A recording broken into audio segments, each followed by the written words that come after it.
بسم الله الرحمن الرحيم. الحمد لله رب العالمين والعاقبة للمتقين.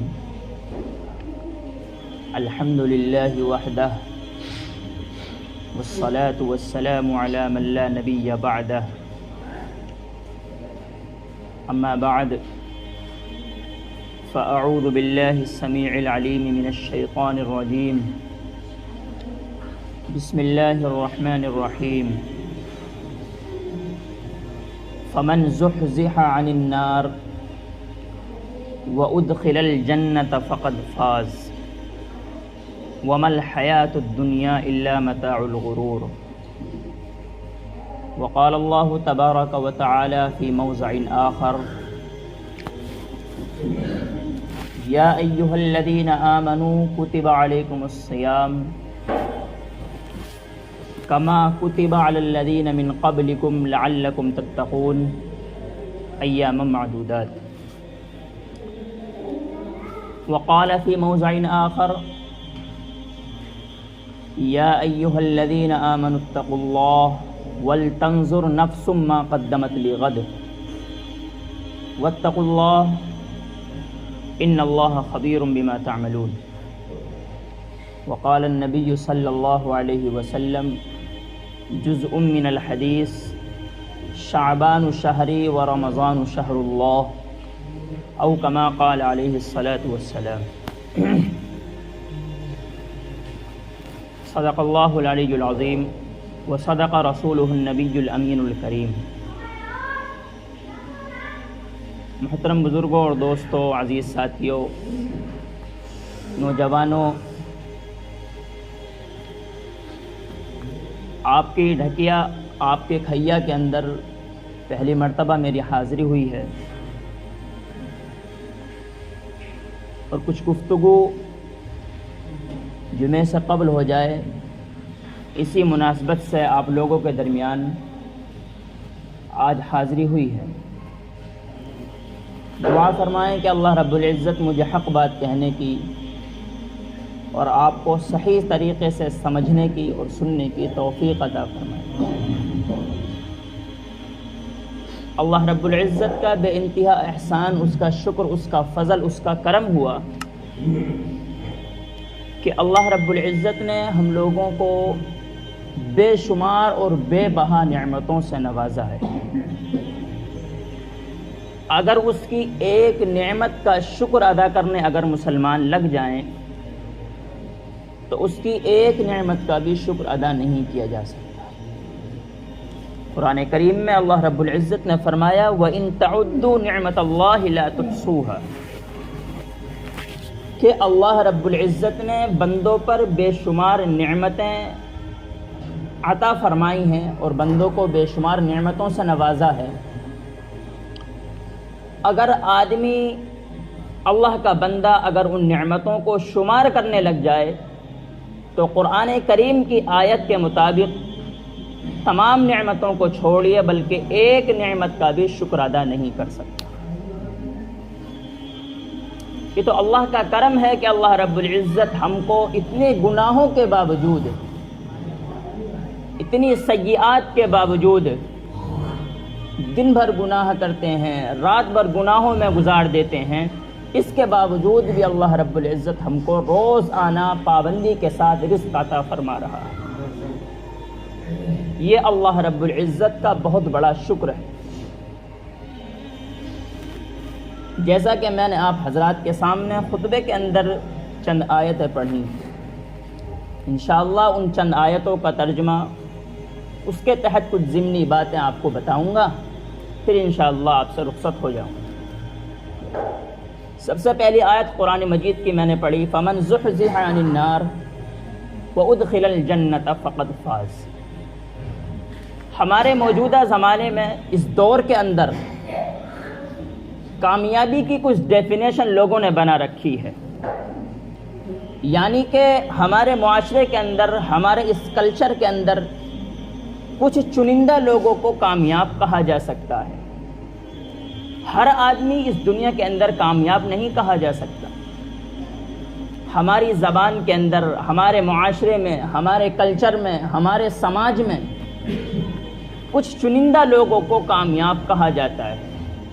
مثال کے طور پر کسی کے پاس بہت سارے پیسے ہوں تو لوگ اس کو کامیاب کہتے ہیں، کسی کے پاس گاڑیاں ہوں، کسی کے پاس بنگلے ہوں، کسی کے پاس عالی شان سا گھر ہو، عمدہ اس کے پاس لباس ہوں پہننے کے لیے، رہنے کے لیے بڑے بڑے گھر ہوں، مکانات اور محلات ہوں، کام اچھا ہو، چار لوگ اس کو سلام کرتے ہوں، رہنے سہنے کا، کھانے پینے کا سب اس کا معاملہ اچھا ہو، تو ہمارے زمانے میں، ہمارے معاشرے میں، ہمارے کلچر میں اس کو کامیاب کہا جاتا ہے کہ بھئی یہ آدمی جو ہے کامیاب ہے۔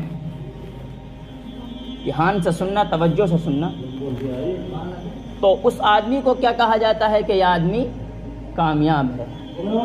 اس کے بالمقابل، اس کے برعکس، اس کے برخلاف اگر کسی آدمی کے پاس پیسے نہیں ہیں، کوئی آدمی معاشی حالت سے پریشان ہے، فقیر ہے، غریب ہے، اس کے پاس کھانے کے لیے کوئی خاص پکوان نہیں ہے، یا اس کے پاس رہنے کے لیے کچھ عالی شان سے گھر نہیں ہیں، محلات نہیں ہیں، چار لوگ اس کو سلام بھی نہیں کرتے ہیں، معاشرے میں کوئی خاص اس کی عزت اور وقار نہیں ہے، لوگ اس کو اچھا بھی نہیں سمجھتے ہیں، لوگوں کی نظر میں وہ گھٹیا انسان ہے۔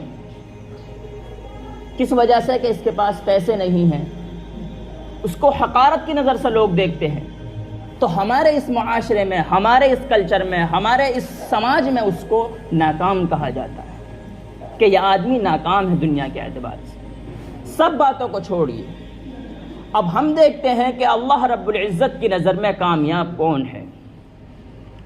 اصل ہمارا مقصد، اصل ہمارا ہدف اور ہماری منشا یہی ہونی چاہیے کہ ہم کسی نہ کسی طریقے سے اللہ رب العزت کی نظر میں کامیاب ہو جائیں، یہی حقیقی کامیابی ہے۔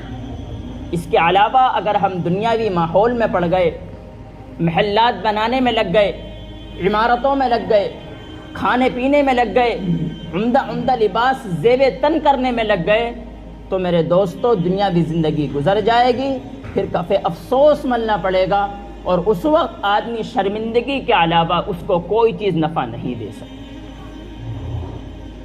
تو ہم قرآن کریم کھول کر دیکھتے ہیں تو اس میں اللہ رب العزت ببانگ دہل کھلے لفظوں میں ارشاد فرماتا ہے وَالْعَصْرِ إِنَّ الْإِنسَانَ لَفِي خُسْرٍ، کہ کان کھول کر سن لو تمام لوگ، تمام انسان، تمام جنات، جتنے بھی لوگ موجود ہیں وہ تمام انسان کان کھول کر سن لیں۔ اللہ رب العزت نے زمانے کی قسم کھا کر ارشاد فرمایا ہے۔ ایک تو بادشاہ کوئی بات کہتا ہے تو اس کی بات ہی بڑی ہوتی ہے، لیکن وہی بادشاہ کسی عظیم چیز کی قسم کھا کر کوئی چیز بیان فرمائے تو اس سے پتہ چلتا ہے کہ واقعی بات میں کچھ وزن پیدا ہونے والا ہے۔ تو اللہ رب العزت اگر اس بات کو بغیر قسم کھائے بھی ارشاد فرماتا تب بھی بہت بڑی بات تھی، لیکن اللہ رب العزت نے قسم کھا کر اس بات کو ارشاد فرمایا ہے۔ اس سے معلوم ہوتا ہے کہ اللہ رب العزت لوگوں کو کچھ کہنا چاہتا ہے، لوگوں سے کچھ مطالبہ کرنا چاہتا ہے۔ کیا فرمایا؟ والعصر، قسم ہے زمانے کی، ان الانسان لفی خسر، کہ جان لو کامیابی پیسوں میں نہیں ہے، کامیابی مال و دولت میں نہیں ہے، کامیابی عمدہ لباس اور عمدہ محلات تعمیر کرنے میں نہیں ہے، بلکہ فرمایا ان الانسان لفی خسر، تمام کے تمام انسان خسارے میں ہے۔ جو پیسے والا ہو وہ بھی خسارے میں ہے، جس کے پاس پیسے نہ ہو وہ بھی خسارے میں ہے، جس کے پاس عالیشان گھر ہو وہ بھی خسارے میں ہے، اور جس کے پاس محلات نہ ہو وہ بھی خسارے میں ہے۔ اگر فرمایا الا الذین آمنوا، خسارے میں سب نہیں ہیں، بلکہ خسارے میں سے کچھ چنندہ لوگوں کو اللہ رب العزت نے منتخب فرما لیا ہے۔ وہ چنندہ لوگ کون ہیں؟ وہ فرمایا الا الذین آمنوا، کہ وہ لوگ جو ایمان لائے اور نیک اعمال کیے، وہ لوگ خسارے سے بچنے والے ہیں۔ خالق ایمان لانا کامیاب نہیں ہے، نہیں، الا الذین آمنوا فرما کر فرمایا وعملوا الصالحات،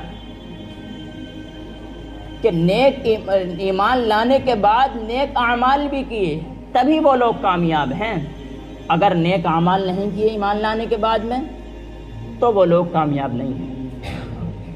کامیابی کی ڈیفینیشن اللہ رب العزت نے فرمائی ہے کہ ایمان لاؤ اور ایمان لانے کے بعد اعمال صالحہ بھی کرو، نیک اعمال کرو، وہ لوگ کامیاب ہیں۔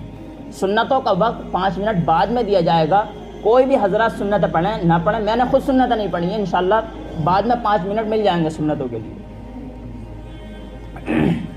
تو کامیابی کی ڈیفینیشن اللہ رب العزت نے ایمان لانے پر اور دوسری چیز اعمال صالحہ پر رکھی ہے۔ جس آدمی کے اندر یہ دونوں چیزیں ہوں گی اللہ رب العزت کی نظر میں وہ کامیاب مانا جائے گا، اور حقیقی کامیابی اور کامرانی اسی شخص کے مقدر میں ہو جائے گی، ایمان لانا اور نیک اعمال کرنا۔ دوسری جگہ اللہ رب العزت نے فرمایا فمن زحزح عن النار، کہ جو شخص دنیا میں رہ کر اپنے آپ کو جہنم کی آگ سے بچا لے تو وہ لوگ کامیاب ہے، فقط فاز، تو وہ آدمی حقیقتاً کامیاب ہے۔ اب جہنم کی آگ سے اپنے آپ کو بچانا کوئی اتنا آسان تو نہیں ہے بھائی، ظاہر سی بات ہے۔ اللہ رب العزت نے جہنم کو خواہشات سے گھیر رکھا ہے کہ جو آدمی اپنی خواہشات پر عمل کرے گا اللہ رب العزت اس کو ایک دم سے جہنم میں داخل فرما دے گا، لیکن جو آدمی اپنے نفس کو مار دے گا، اپنی نفس کی خواہشوں کو کچیل کر رکھ دے گا، تو اللہ رب العزت اس کو جنت میں داخل فرمائے گا۔ تو کامیابی اسی شخص کا مقدر بن جائے گی جو اپنے نفس کو، اپنی خواہشات نفسانی کو کنٹرول میں رکھے اور ہر وقت اللہ رب العزت کے دربار میں جھکا رہے اور اپنے گناہوں پر ندامت اور استغفار کرتا رہے، وہ شخص کامیاب ہے۔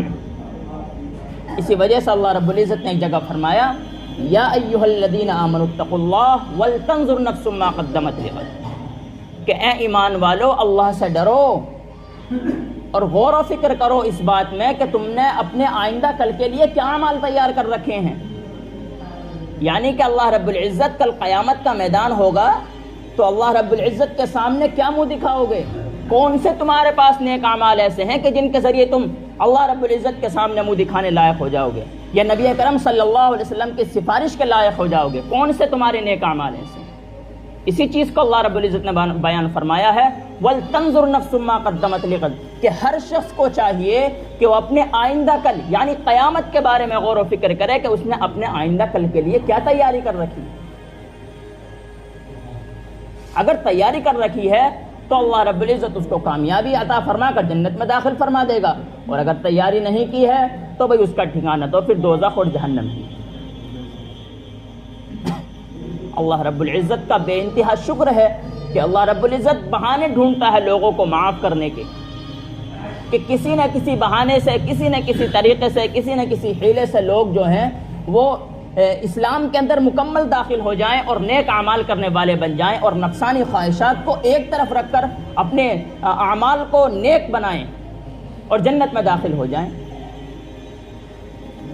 کبھی شب برات کے موقع پر اللہ رب العزت فرماتا ہے کہ میرے بندو قریب آ جاؤ، میں تمہاری مغفرت کرنے کے لیے ہر وقت تیار ہوں۔ کبھی رمضان جیسا مہینہ، مقدس مہینہ عطا فرما کر اللہ رب العزت یہ اعلان فرماتا ہے کہ میرے بندو میں تو تمہیں مہینہ دینے کے لیے تیار ہوں، کیا تم بھی تیار ہو اپنے نیک اعمال کرنے کے لیے؟ اس مہینے میں تم بھی تو تیاری کرو کچھ۔ رمضان المبارک کا مہینہ ہمارے سروں پر منڈلا رہا ہے اور عن قریب ہی وہ مہینہ آنے والا ہے، اور اس کی ہمیں کیا تیاری کرنی ہے؟ حدیث شریف میں آتا ہے کہ حضور صلی اللہ علیہ وسلم فرماتے ہیں شعبان شہری و رمضان شہر اللہ، کہ شعبان میرا مہینہ ہے اور رمضان اللہ کا مہینہ ہے۔ یعنی شعبان کے مہینے میں اللہ رب العزت کے پیارے نبی حضور صلی اللہ علیہ وسلم خوب نیک اعمال کیا کرتے تھے اور خوب روزے رکھا کرتے تھے تاکہ اس مہینے کی پریکٹس ہو جائے روزہ رکھنے کے مطابق، روزہ رکھنے کے حساب سے۔ اور رمضان اللہ کا مہینہ ہے، یعنی اللہ رب العزت اس مہینے میں دوگنا اجر عطا فرماتے ہیں ہر چیز کا۔ اور قرآن کریم میں کیا فرمایا؟ یا ایھا الذین آمنوا کتب علیکم الصیام کما کتب علی الذین من قبلکم لعلکم تتقون۔ اس آیت کے اندر اللہ رب العزت نے دو چیزوں کو بیان فرمایا، دو چیزیں اللہ رب العزت نے اس ایک آیت کے اندر بیان فرمائی ہیں کہ اے ایمان والو کتب علیکم الصیام، تمہارے اوپر روزوں کو فرض کیا گیا ہے. یعنی روزہ رکھنا کوئی سنت واجب نہیں ہے اس مہینے میں کہ سام مستحب ہے، نفلہ رکھ لیے کوئی بات نہیں، ایسا نہیں ہے. بلکہ کتبہ کا لفظ جہاں جاتا ہے اس کا مفہوم یہ ہوتا ہے کہ فرض کیے گئے ہیں. یا ایھا الذین آمنوا کتب علیکم الصیام، کہ اے ایمان والو تمہارے اوپر روزوں کو فرض کیا گیا ہے. کما کتب علی الذین من قبلکم، یہ مت سمجھنا کہ ہم ہی نئے امت ہیں، ہمارے اوپر فرض کیے گئے روزوں کو، نہیں ایسا نہیں ہے. بلکہ اللہ رب العزت نے فرمایا کما کتب علی الذین من قبلکم، روزوں کو تمہارے اوپر اسی طریقے سے فرض کیا گیا ہے جیسا کہ تم سے پہلی امتوں پر روزوں کو فرض کیا گیا تھا. تو اس بات سے پتہ یہ چلتا ہے کہ اللہ رب العزت نے ہمارے اوپر تو روزوں کو فرض فرمایا ہے، لیکن ہم سے پہلے جو امتیں آئی ہیں ان پر بھی روزے کو فرض فرمایا ہے. ہاں البتہ ان کا طریقہ الگ تھا روزہ رکھنے کا. کسی نبی کا، کسی امت کا کچھ طریقہ تھا، کسی امت کا کچھ طریقہ تھا. لیکن ہمارے اس طریقے میں ہماری حضور صلی اللہ علیہ وسلم کی اس امت کو اللہ رب العزت نے وہ انعام اور اکرام سے نوازا ہے کہ اس مبارک مہینے میں اللہ رب العزت نے بے شمار نعمتوں کو اور بے شمار فضائل کو لوگوں پر مسخر کر دیا ہے اور ان پر اپنے انعامات اور اکرامات کو بہا دیا ہے کہ جو آدمی جتنا چاہے اپنے استطاعت کے بقدر مجھ سے نیک اعمال کا ثواب لے سکتا ہے. اور روزے کا مقصد کیا ہے؟ اس آیت میں روزے کے مقصد کو بھی اللہ رب العزت نے بیان فرمایا ہے. لعلکم تتقون، یعنی پہلی آیت سے روزے کی فرضیت ثابت ہوتی ہے کہ روزے کو فرض فرمایا ہے. روزے کو فرض کیوں فرمایا ہے؟ یہ آگے والا جملہ فرماتا ہے لعلکم تتقون، کہ تاکہ تم متقی بن جاؤ، پرہیزگار بن جاؤ، نیک اعمال کرنے والے بن جاؤ، اعمال صالحہ کرنے والے بن جاؤ، بد اعمال سے، برے اعمال سے پرہیز کرنے والے بن جاؤ. اس وجہ سے اللہ رب العزت نے تمہارے اوپر روزوں کو فرض فرمایا. تو پتہ یہ چلتا ہے کہ روزوں کی فرضیت کس وجہ سے ہوئی ہے کہ اللہ رب العزت لوگوں کو تقوی اختیار کرنے کا حکم دے رہا ہے تاکہ تم متقی بن جاؤ، تقوی اختیار کرنے والے بن جاؤ. اور تقوی نام ہی اسی چیز کا ہے کہ ایک چیز کو اللہ کہ ایک چیز جو ہے آدمی کو کرنے کا دل چاہ رہا ہے اور تمام اس کے پاس تمام تر اسباب موجود ہیں، اس کے پاس میں کر سکتا ہے، طاقت بھی ہے اس کے پاس، عزت بھی ہے اس کے پاس، پیسہ بھی ہے اس کے پاس، تمام چیزیں ہیں، وہ گناہ کر سکتا ہے. ان سب کے باوجود وہ گناہ نہ کرے، اصل تقوی اسی کا نام ہے. میں آپ کو مثال دے کر سمجھاتا ہوں. ایک نابینا آدمی اگر یہ کہے کہ میں نے آج تک کسی نامحرم کو نہیں دیکھا، ایک نابینا آدمی اگر یہ کہے کہ میں نے آج تک کسی نامحرم کو نہیں دیکھا، تو اس کی بات صحیح مانی جائے گی؟ بھائی بالکل مانی جائے گی بات صحیح. لیکن اللہ رب العزت نے اس کی جو قوت بینائی تھی اس کو سلب فرما لیا ہے، اس وجہ سے وہ دیکھنے پر قادر نہیں. اسی طریقے سے اگر کوئی آدمی یہ کہتا ہے کہ میں گناہوں کی طرف نہیں چلتا، کوئی پاؤں سے معذور آدمی یہ کہتا ہے کہ میں گناہوں کی طرف نہیں چلتا، قدم نہیں بڑھاتا، تو اس کا کس بات کا کمال ہے؟ کمال اس بات کا نہیں ہے، بلکہ اللہ رب العزت نے اس کو پاؤں کی قوت سے مسلوب کر رکھا. اس کو اللہ رب العزت نے اس کو چلنے کی طاقت اس کے ختم فرما دی ہے، اس وجہ سے وہ گناہوں کی طرف نہیں چل سکتا. اسی طریقے سے اللہ رب العزت کسی کے ہاتھ کو سلب فرما لے. اب اگر وہ آدمی کہے کہ میں نے آج تک کسی نہ محرم کو نہ چھوا، نہ پکڑا، نہ میں نے کوئی گناہ کا کام کیا، تو اس کا کمال نہیں ہے اس میں، بلکہ اللہ رب العزت نے اس کی جو قوت پکڑنے کی طاقت تھی اس کو ختم فرما دیا ہے. اگر یہی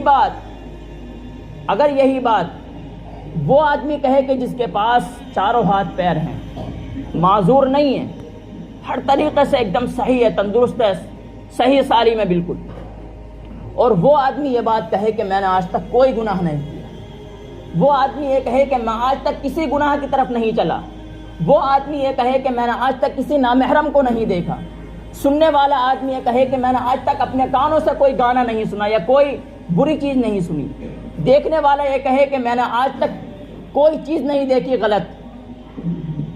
اگر وہ آدمی یہ بات کہتا ہے تو اس کی بات یہ حقیقتاً تسلیم ہوگی کہ اس کے پاس سارے اسباب موجود ہیں، گناہ کر سکتا ہے، گانے کانوں سے سن سکتا ہے، آنکھوں سے نامحرم کو دیکھ سکتا ہے، ہاتھوں سے گناہ کر سکتا ہے، پیروں سے گناہوں کی طرف چل سکتا ہے، اتنی طاقت کے باوجود اگر وہ گناہ نہیں کرتا ہے تو حقیقتاً تقویٰ اسی کا نام ہے۔ سارے اسباب موجود ہیں، سارے وسائل موجود ہیں، اسی وجہ سے اللہ رب العزت نے ارشاد فرمایا ہے کہ 7 آدمی اللہ رب العزت کے عرش کے سائے میں ہوں گے جس دن کوئی سایہ نہیں ہوگا اور سارے لوگ پریشان ہوں گے۔ اس میں سے ایک آدمی وہ ہے کہ اللہ رب العزت کے دربار میں ہر وقت پڑا رہے اور اپنی خواہشات کو توڑ مروڑ کر رکھ دے۔ سارے اسباب اس کے پاس موجود ہو گناہ کرنے کے، طاقت موجود ہے اس کے پاس، ہر چیز موجود ہے اس کے پاس، ان سب کے باوجود وہ گناہ نہ کرے۔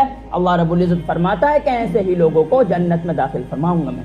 لعلکم تتقون کا مفہوم یہی ہے کہ تاکہ تم متقی بن جاؤ، تقوی اختیار کرنے والے بن جاؤ، اور تقوی کی اصل ڈیفینیشن ہی یہی ہے کہ سارے اسباب موجود ہو گناہ کرنے کے، سب کچھ کام کر سکتا ہو، لیکن ان سب کے باوجود رک جائے۔ کس وجہ سے؟ اللہ کا ڈر اس کے دل میں پیدا ہو جائے، اللہ کے سامنے کھڑے ہونے کا ڈر اس کے دل میں پیدا ہو جائے۔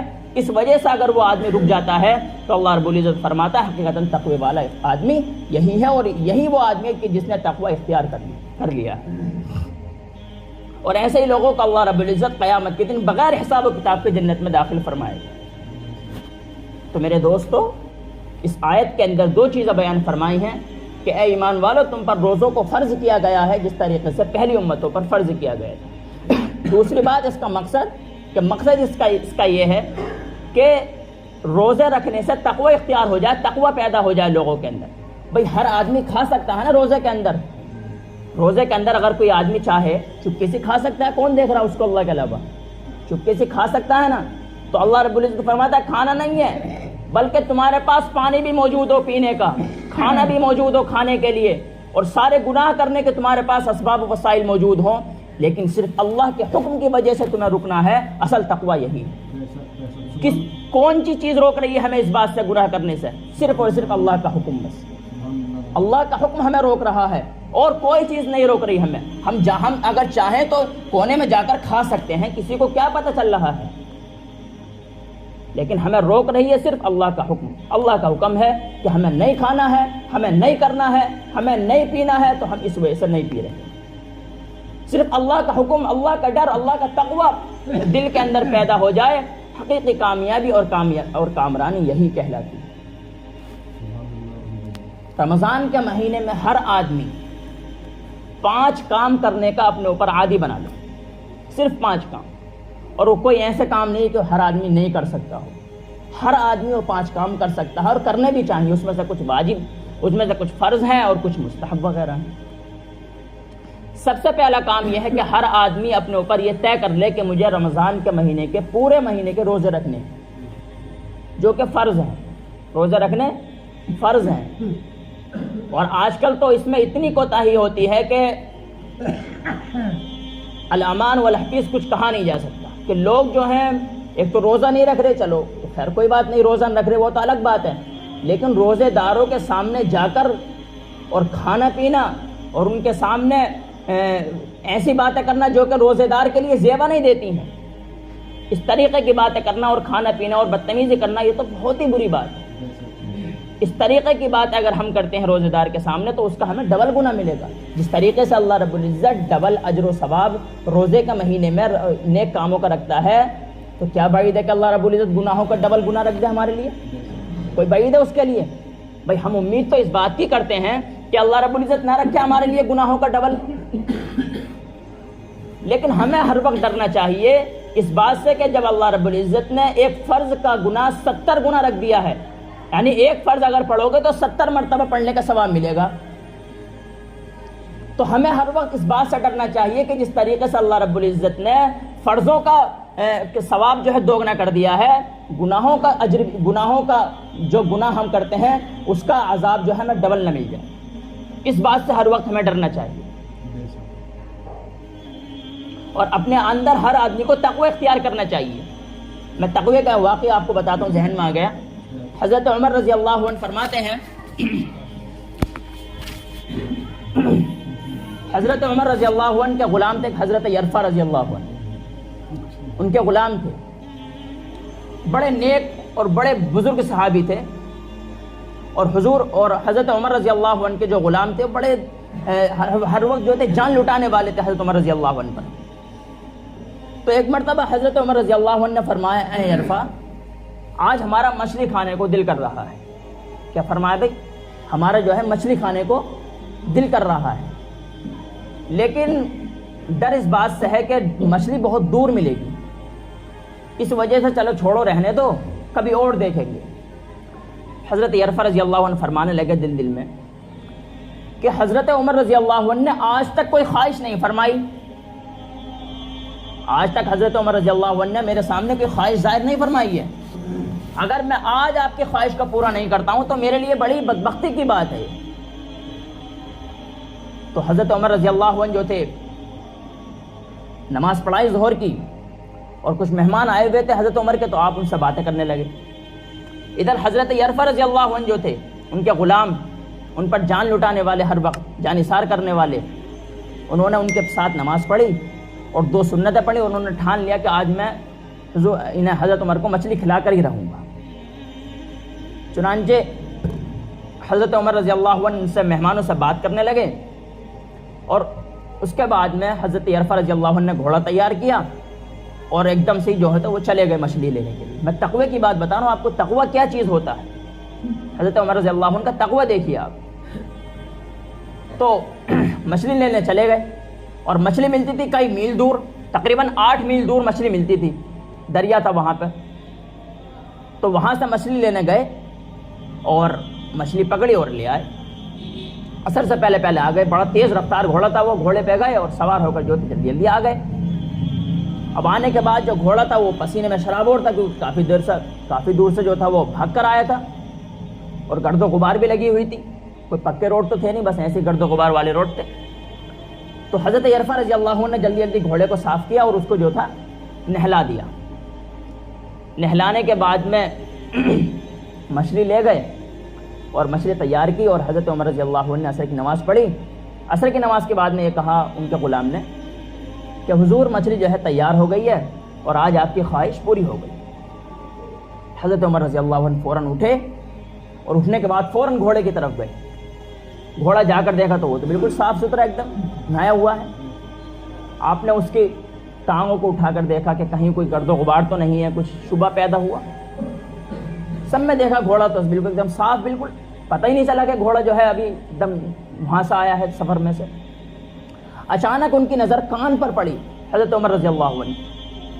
جب کان اٹھا کر دیکھا تو اس پر جو تھے گرد و غبار کے آثار تھے. وہ جگہ حضرت عرفہ رضی اللہ عنہ دھونا بھول گئے. اب جب حضرت عمر نے دیکھا تو فوراً ایک دم لرز گئے اور فرمایا اے عرفہ تو نے کیا کر دیا؟ آج تو مچھلی تو لے آیا، میری خواہش تو نے پوری کر دی.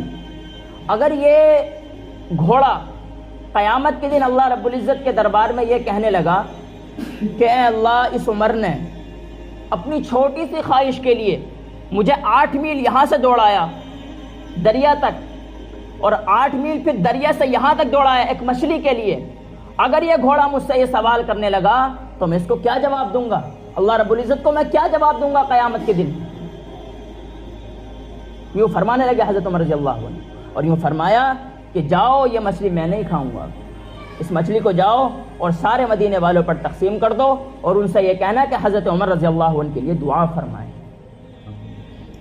اور یہ کہتے تھے حضرت عمر رضی اللہ عنہ کہ اگر عمر برابر سرابر میں مل جائے، برابر سرابر یعنی گناہ اس کے برابر ہو جائیں اور نیکیاں بھی برابر ہو جائیں، عمر اگر بچ جائے تب بھی یہ بہت بڑی قسمت کی بات ہے عمر کی.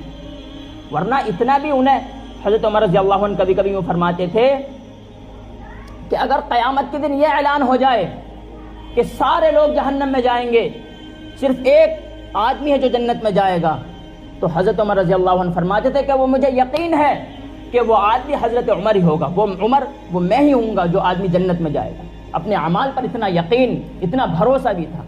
اور کبھی کبھی جوش میں آ کر یہ فرماتے کہ اگر قیامت کے دن یہ اعلان ہو جائے کہ تمام کے تمام آدمی جنت میں جائیں گے اور ایک آدمی جہنم میں جائے گا، تو مجھے یقین ہے کہ وہ جہنم میں جانے والا آدمی بھی عمر ہوگا. اتنی ڈر، اتنا خوف، اتنی خشیت اور اتنا تقوی ان لوگوں کے دلوں میں اللہ رب العزت نے اور ان کے پیارے حبیب صلی اللہ علیہ وسلم نے بٹھا دیا. تو میرے دوستو، ہر آدمی کو تقوی اپنے اندر اختیار کرنا چاہیے. اور تقوی کس چیز سے آئے گا؟ جو میں نے ابھی آیت پڑھی ہے، آیت کے مطابق قرآن کریم میں فرمایا کتب علیکم الصیام، روزے رکھو اور تقوی اختیار کرنے والے بن جاؤ. تو پہلا کام رمضان میں یہ ہے کہ ہمیں پورے رمضان کے روزے رکھنے، روزے رکھیں گے بھی انشاءاللہ تمام حضرات انشاءاللہ. دوسرا کام ہمیں یہ کرنا ہے کہ تراویح ہمیں پڑھنی ہے، تراویح کرنی. تراویح جو ہے سنت مؤکدہ ہیں. حضور صلی اللہ علیہ وسلم روزانہ تراویح پڑھا کرتے تھے، اور پھر مسجد میں آپ نے آنا بند کر دیا اور یوں فرمایا کہ مجھے ڈر اس بات کا ہے کہ اگر میں تراویح پڑھنا شروع کر دوں صحیح طریقے سے تو مجھے ڈر اس بات کا کہ لوگوں پر یہ جو ہے فرض نہ ہو جائے. اسی وجہ سے اللہ رب العزت کے پیارے نبی صلی اللہ علیہ وسلم نے مسجد میں آنا بند فرما دیا اور گھر پہ آپ نے تراویح پڑھنی شروع فرما دی. تو تراویح پڑھنا سنت مؤکدہ ہے، اس پر بھی عمل کرنا ضروری ہے، اور تراویح پڑھنا بھی ہمارے لیے بہت زیادہ ضروری بلکہ واجب کے قریب ہے، اور اس کا چھوڑنے والا گنہگار ہے. تو پہلے نمبر پر ہو گیا رمضان کے روزے رکھنا، اور دوسرے نمبر پر تراویح پوری تراویح پڑھنا. پھر تیسرے نمبر پر آتا ہے نفلی نمازیں پڑھنا. دیکھو نفلی نمازیں پڑھنا یہ بھی اللہ رب العزت کے یہاں بلندی درجات کا سبب ہوا کرتی ہیں. یعنی کہ اللہ رب العزت نفل نمازوں کی وجہ سے، نفل کاموں کی وجہ سے کبھی کبھی درجات بہت بڑھا دیا کرتے ہیں، اور اتنے درجات بڑھا دیا کرتے ہیں. حدیث میں آتا ہے کہ ایک آدمی یوں کہے گا جنت میں جا کر کہ یہ جو آدمی ہے مجھ سے اوپر والا، یہ کیسے چلا گیا مجھ سے اوپر، حالانکہ میں تو اس سے بہت زیادہ نیکیاں کرتا تھا. تو اللہ رب العزت فرمائے گا کہ اس آدمی نے تجھ سے ایک مرتبہ سبحان اللہ زیادہ کہا تھا، اس وجہ سے یہ آدمی تجھ سے اوپر چلا گیا، اس کا درجہ تجھ سے زیادہ اوپر ہو گیا. تو میرے بھائیوں، سبحان اللہ کی جو قیمت ہے، اور اسی طریقے سے رمضان کے مہینے میں اگر یہ نیک اعمال کریں گے، جو بھی نفل نمازیں ہوں یا کوئی تسبیح وغیرہ ہو، اگر ہم اس کو کرتے ہیں تو اس کا بہت بڑا اجر ہم کو ملے گا انشاءاللہ.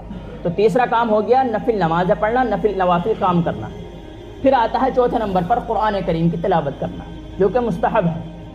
قرآن کریم کی تلاوت ہر آدمی کو معمول بنا لینا چاہیے کہ ہر آدمی کم از کم روزانہ ایک پارہ ضرور پڑھے رمضان کے مہینے میں. اگر ایک پارہ نہیں پڑھ سکتا ہو تو جتنا ہو سکے یا آدھا پارہ یا پاؤ پارہ یا کم سے کم ایک صفحہ اگر کوئی آدمی نہ پڑھ سکتا ہو، مشغولی اتنی ہو، تو کم سے کم روزانہ ضرور ایک صفحہ تو ضرور پڑھے.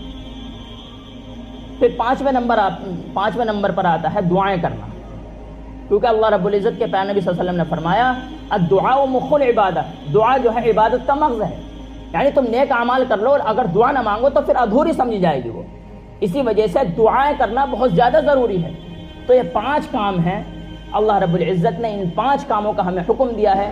پیارے نبی صلی اللہ علیہ وسلم نے ہمیں ان 5 کاموں کا حکم دیا اور ہمیں ان 5 باتوں پر عمل کرنا ہے. سب سے پہلا ہے رمضان کے روزے رکھنا، دوسرے نمبر پر تراویح پڑھنا پوری کی پوری، اور تیسرے نمبر پر آتا ہے کیا بتایا تیسرے نمبر پر بھائی؟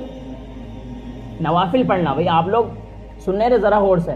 تو تیسرے نمبر پر آتا ہے نوافل پڑھنا، چوتھے نمبر پر آتا ہے قرآن کی تلاوت کرنا حسب معمول جتنا ہو سکے، اور پھر 5ویں نمبر پر ہے دعائیں کرنا.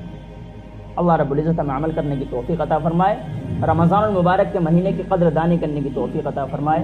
آمین وما علینا الا البلاغ. رمضان کے مہینے میں جو ہے سفرہ آتے ہیں حضرات مدارس کے لیے، تو ان کا بالخصوص خیال رکھنا چاہیے. دوسری بات یہ ہے کہ ہمارے قاری طالب صاحب جو ہیں ہمارے چچا ہیں، ماشاءاللہ ان کا مدرسہ چل رہا ہے، اور بہت آپ جانتے ہیں کہ بکینیا جو ہے کیسی بستی ہے، پورا بدعت کا گڑھ ہے وہاں پر، اور ماحول اتنا خراب ہے کہ بس کچھ کہہ نہیں سکتے. بچوں کو پکڑ کر لایا جاتا کہ صاحب چلو پڑھنے چلو. تو ایسے مدارس میں دینا بہت زیادہ ثواب کا کام ہے. دوسری بات یہ ہے کہ رمضان کے مہینے میں زکوٰۃ کا بہت خاص خیال رکھیں، اپنی زکوٰۃوں کو مکمل طریقے سے ادا کریں.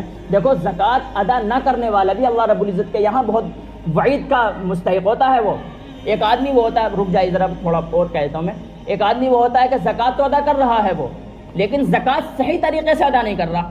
مثال کے طور پر کسی کے پاس بہت سارے پیسے ہیں اور اس نے جو ہے پیسوں میں سے نکال کر زکوٰۃ ایسی دے دی، حساب نہیں لگایا ان کا، کم ہو گئی تب بھی کوئی بات نہیں، زیادہ ہو گئی تب بھی کوئی بات نہیں، تو اس آدمی کی زکوٰۃ قابل قبول نہیں ہوگی. اس لیے زکوٰۃ کا خاص خیال رکھنا چاہیے بالخصوص رمضان کے مہینے میں، کیونکہ رمضان کے مہینے میں اگر ایک آدمی کوئی کیا کہتے ہیں صدقہ کرتا ہے 1 روپے کا، تو اس کو 70 گنا صدقہ کرنے کا ثواب ملتا ہے. اسی طریقے سے زکوٰۃ کا مسئلہ بھی ہے. تو زکوٰۃ کا بھی خاص خیال رکھیں، اور رمضان کے مہینے میں بالخصوص رکھیں اس چیز کا خاص خیال. تو تو زکوٰۃ کا طریقہ یہ ہونا چاہیے کہ پہلے آدمی اپنی تمام چیزوں کا حساب لگائے، اس کے بعد میں 2.5% نکالے، بہت معمولی سا ہوتا ہے 2.5%، 100 روپے میں 2.5 روپے بس اتنا ہے، تو اس کا مکمل طریقے سے حساب لگا کر جب زکوٰۃ دیا کریں، اللہ رب العزت جو ہے زکوٰۃ کے ذریعے مالوں کو پاک صاف فرما دیتا ہے۔ جس طریقے سے کیا کہتے ہیں لوہے کو پگھلا کر اس کی زنگ کو دور کیا جاتا ہے، اسی طریقے سے زکوٰۃ نکال کر اس کے مال کی زنگ کو دور کیا جاتا ہے، اور یہ مال میں برکت کا اضافہ بھی بنتا ہے۔ اسی وجہ سے زکوٰۃ کا خاص خیال رکھیں، کیونکہ اس زمانے میں زکوٰۃ جو ہے بہت کم لوگ ادا کرتے ہیں، اور جو لوگ ادا کرتے ہیں وہ ایسے ادا کر دیتے ہیں بس بغیر حساب لگائے، اسی وجہ سے لوگ پریشان پھرتے ہیں۔ یہی وجہ ہے کہ اللہ رب العزت نے ہمارے کاموں میں رکاوٹ پیدا کر رکھی ہے۔ اگر ہم اللہ رب العزت کے کاموں کو صحیح طریقے سے ادا کریں گے تو یہ ہمارے لیے بڑی شرف اور بڑی شرفیت کی بات ہوگی۔ تو زکوٰۃ کا خاص خیال رکھیں، اور ایسے مدارس میں ضرور دیں جن میں ضرورت ہے، واقعتاً جن میں ضرورت ہے حقیقتاً۔ اور ماشاءاللہ مدرسے کیلنڈر بھی چھپ گئے ہیں، آپ لوگ جو ہیں نماز کے بعد میں کیلنڈر لے لیں، ایک اپنے گھروں میں اس کو تقسیم کر دیں، گھروں پہ جا کر لگائیں، اور بچے پھاڑیں نہیں کیلنڈر، کیونکہ کیلنڈر بھی پیسوں سے بنتے ہیں، اس کا خاص خیال رکھیں، کیونکہ عموماً گھروں میں دیکھا گیا کہ کیلنڈر چلے جاتے ہیں، ایک نہیں کئی مدرسوں کے چلے جاتے ہیں، لیکن پھاڑ دیتے ہیں بچے، تو اس کا خاص خیال رکھیں، بچے کیلنڈر پھاڑے نہیں، اس کو صحیح طریقے سے لٹکا دیں۔ اور ماشاءاللہ جنتری بھی چھپ گئی ہیں، آپ لوگ جو ہیں جنتری بھی جیب میں رکھ سکتے ہیں، اور اس میں جو ہے نقشہ اوقات سحر و افطار کا اس میں نقشہ ہے، اس کو جو ہے آپ لوگ نماز کے بعد لے سکتے ہیں۔ اللہ رب العزت عمل کی توفیق عطا فرمائے۔ سنت پڑھ لیں۔